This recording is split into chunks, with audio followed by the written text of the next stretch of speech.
साल दो सुपरस्टार, एक इंडस्ट्री और एक सवाल जो हर बॉलीवुड फैन के दिल में है, एसआरके जीता या सलमान खान?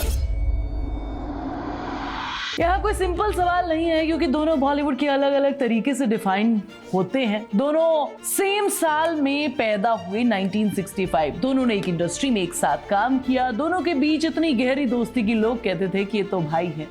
और एक रात कैटरीना कैफ के बर्थडे पर वो दोस्ती टूट जाती है पूरे 5 साल के लिए।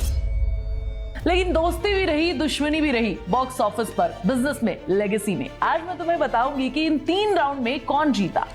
कौन से 3 राउंड तो वीडियो देखते हुए पता चल जाएगा। पहला है बॉक्स ऑफिस राउंड। 2011 से 2019 तक सलमान खान अनस्टॉपेबल थे। ईद उनकी थी, हर साल एक ब्लॉकबस्टर था। दबंग थी, एक था टाइगर, किक, बजरंगी भाईजान, सुल्तान, टाइगर जिंदा है। लोग कहते थे कि सलमान की फिल्म ईद पर आए, हिट की गारंटी है भाई। जिस रेस से मुझे निकालने की बात कर रही है बेवकूफ, वो नहीं जानते उस रेस का सिकंदर मैं हूं।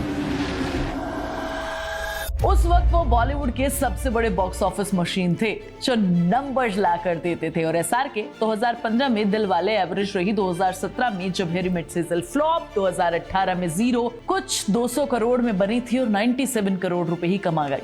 लोगों ने लिख दिया एसआरके का एरा खत्म होता है। फिर 2023 में पठान आई और 543 करोड़ इंडिया नेट कलेक्शन, जवान 640 करोड़, डंकी 227 करोड़, 3 फिल्म एक साल में 1410 crore India net collection.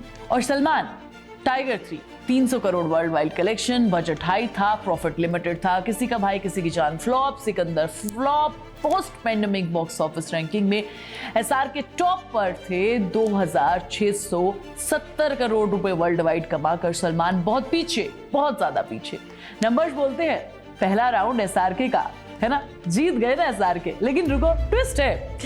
Total life time collection में 2011 से अब तक सलमान के पास ज्यादा फिल्म्स है और टोटल कलेक्शन उनका ज्यादा है। एसआरके पर फिल्म एवरेज में आगे रहे हैं, 471 करोड़ रुपए पर फिल्म पोस्ट पैंडेमिक। सलमान पर फिल्म एवरेज कमाई रही है, यानी एसआरके क्वालिटी में जीते हैं और सलमान क्वांटिटी में। अब दूसरा राउंड बिजनेस का।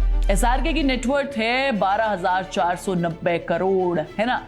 2025 में उन्हें लिस्ट में भी शामिल किया गया जिसमें इंडिया के सबसे रिचेस्ट एक्टर बने, वो बिलियनियर बने। Red Chilli Entertainment, VFX, KKR उनके पास है। सब मैं तुम्हें ये सब बता चुकी हूँ। 4 देशों में खेलती है। मन्नत 200-300 करोड़ का वैल्यूएशन है।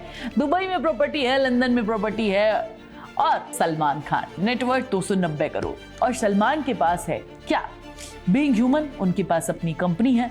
बिग बॉस है, हर साल 1000 करोड़ की फीस है। और हाँ, सलमान ईद पर जो फीस लेते हैं वो 150 करोड़ पर फिल्म है। लेकिन वो प्रोड्यूस नहीं करते अपनी फिल्म्स को और किसी के पैसे में काम करते हैं। एसआरके अपनी हर फिल्म में खुद का पैसा लगाते हैं और प्रॉफिट खुद लेते हैं। ये बहुत बड़ा फर्क है। दूसरा राउंड होता है एसआरके का। अब आते हैं तीसरे राउंड पर, लेगेसी पर।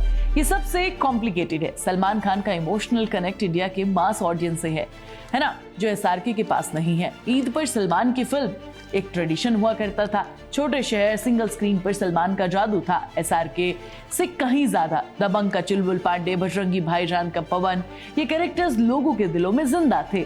एसआरके की लेगेसी अलग है। राज, राहुल रोमांटिक हीरो, लेकिन साथ में वो आदमी जिसने बॉलीवुड को ग्लोबली ब्रांड बनाया, जिसकी वजह से यूके बॉक्स ऑफिस पर इंडियन फिल्म्स जाने लगी, जिसे फ्रांस ने बहुत बड़ा औहदा दिया, यूनेस्को ने अवार्ड दिया। सलमान की लेगेसी इंडिया में है, एसआरके की लेगेसी ग्लोबल है। तीसरा राउंड होता है ड्रॉ, है ना। लेकिन अब सबसे इंटरेस्टिंग सवाल, टाइगर वर्सेस पठान पर क्या हुआ? 14 फरवरी 2026 वैलेंटाइन डे का दिन वाईआरएफ ने ऑफिशियली अनाउंस किया कि भैया टाइगर वर्सेस पठान आएगी। वो फिल्म जो बॉलीवुड का सबसे बड़ा इवेंट बन सकती थी। करण अर्जुन के बाद एक साथ फिर वापसी होती, वो अब नहीं होगी। क्यों? क्योंकि 2 रीजन है। पैसा, दोनों एक्टर्स की फीस 100 करोड़ से ज्यादा है पर पर्सन, यानी स्टार्स को 200 करोड़ दे दिए, फिल्म का टोटल बजट ही 500 करोड़ के ऊपर चला जाता है। पोस्ट पैंडेमिक जब सलमान की फिल्में फाइनेंशियली रिस्क बन रही हैं, वाईआरएफ ने कैलकुलेट किया ये बेट बहुत बड़ी है। दूसरा, सलमान का गिरता हुआ box office collection, Sikandar flop होती है। अगर टाइगर वर्सेस पठान बनती है और अंडर परफॉर्म करती है तो वाईआरएफ यूनिवर्स परमानेंटली डैमेज हो जाता। इससे बेहतर है वेट करो। लेकिन फैंस के लिए ये बहुत हार्ट ब्रेक था। और यहाँ एक आयरनी है, 2008 में कैटरीना कैफ के बर्थडे पर दोनों लड़े थे। सलमान ड्रंक थे। उस पार्टी में सलमान ने SRK को कहा कि तुम मतलबी है, और बस यहीं से दोनों की कहासुनी शुरू हुई और ये लंबी लड़ाई चली पूरे 5 साल तक, है ना। दुश्मनी की वजह रही। 2013 में बाबा सिद्दीकी की इफ्तार पार्टी पे दोनों गले मिले। 5 साल की दुश्मनी एक हग में खत्म हो गई। 2023 में पठान में साथ आए। थिएटर में जब दोनों एक ही फ्रेम में दिखे तो सीटियां बजी, लोग रोए, इमोशनल मोमेंट बन गया। बॉलीवुड का सबसे आइकॉनिक मोमेंट में से एक था। लेकिन टाइगर वर्सेस पठान नहीं होगी। वो ड्रीम अभी बनने के लिए बहुत समय लगेगा। 30 साल की इस लड़ाई में कौन जीता? बॉक्स ऑफिस में SRK, बिजनेस में SRK, ग्लोबली लेगेसी में SRK। लेकिन मास कनेक्ट में, इमोशनली इंडिया में छोटे शहरों के सिंगल स्क्रीन पर सलमान आज भी बादशाह है। शायद इसी वजह से ये दोस्ती खूबसूरत है। दोनों ने अलग अलग जीता, दोनों ने अलग अलग दिल जीते। 30 साल बाद आज भी दोनों खड़े हैं। कमेंट करके बताओ तुम्हारे हिसाब से कौन जीता, शाहरुख या फिर सलमान। मैं तुम्हें नेक्स्ट वीडियो में मिलूंगी, तब तक तुम चैनल को सब्सक्राइब कर लो, वीडियो को लाइक और शेयर कर लो। प्लीज बेल आइकन दबाना मत भूलना।